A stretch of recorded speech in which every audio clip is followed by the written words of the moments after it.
Mais je n'ai pas de solution. Moi, je pense que la pandémie va se régler, comme toutes les autres pandémies, va s'atténuer tranquillement. Ceux qui vont l'attraper vont avoir développé une espèce d'immunité.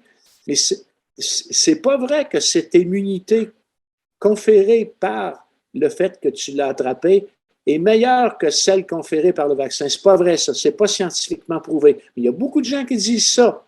Je l'ai attrapé, je suis mieux protégé que si j'avais une shot de vaccin. C'est faux.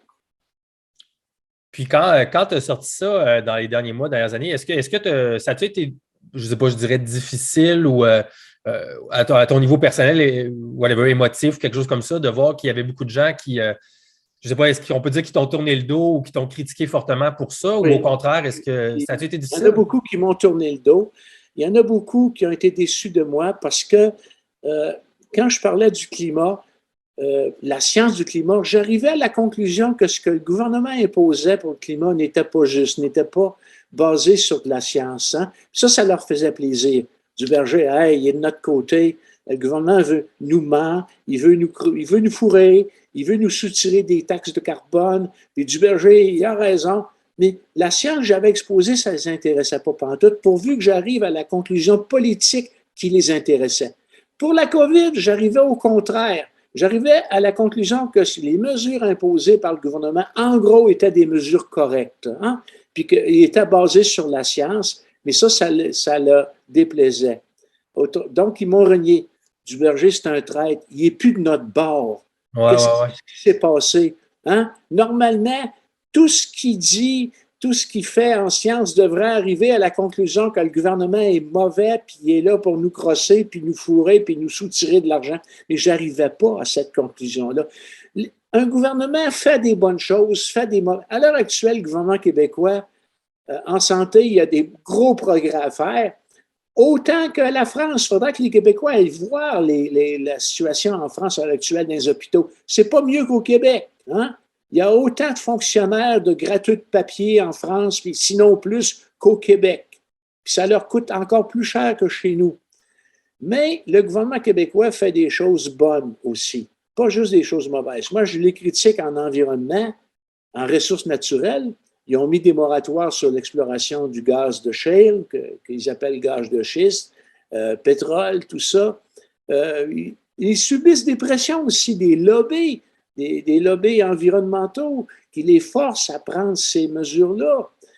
Puis c'est pour ça, souvent, c'est pas basé sur de la science, c'est pas rationnel, c'est pas logique, c'est pas cartésien leur décision, mais c'est émotif, c'est basé sur. C'est pour ça que c'est important que les gens fassent de la science parce que quand ils prennent une décision, par exemple, le projet de liquéfaction de gaz naturel au Saguenay qui est tombé à l'eau, Ouais, hein, qui ouais. aurait pu naître, hein, euh, est basé beaucoup plus sur de l'émotion que sur de la raison.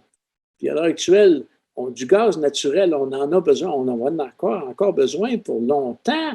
On a du charbon, on a du pétrole, on a du gaz. C'est pour ça que moi je dis le virage, euh, je dirais le virage environnemental qu'on veut faire en énergie à l'heure actuelle, les éoliennes, les lumineux solaires, à mon avis, il est prématuré, il est pas justifié. Les voitures électriques, imagine, Gab, si on veut au Québec convertir tout le parc de voitures actuelles en nombre, là, en voitures électriques, juste pour charger ces voitures-là là, tous les soirs, ça va prendre autant Ouais. d'électricité qu'on en consomme en période de pointe à moins 30, l'Hydro-Québec. Ça, on ne chauffe pas les maisons, là, on fait juste charger les voitures. Ouais, Avec ouais, quoi on va s'éclairer? Avec quoi qu'on va se chauffer? Il va falloir harnacher toutes les rivières du Québec pour fournir tout seulement le parc actuel, le nombre de voitures actuelles, si on les met toutes électriques. Ça n'a pas de maudit bon sens.